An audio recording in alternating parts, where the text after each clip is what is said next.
Kembali nampaknya nomor punggung 3 Cayu melakukan gerak tipu. Kembali benda satu gerak tipu. Kembali Cayu.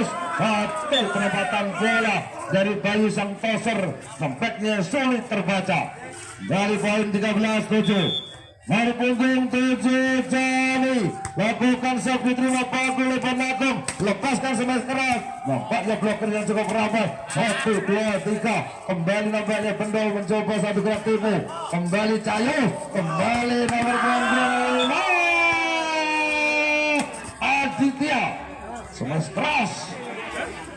Luar biasa Aditya mendapatkan bola terbaik. Tampaknya umpan manja. Kembali tadi sudah lakukan serve terima Penagum, umpan terbaik sama keras. Kembali nampaknya nomor punggung 3 Cayu, satu gerak tipu. Kembali Supri, kembali Penagum, kembali Aji. Tony lepaskan Supri.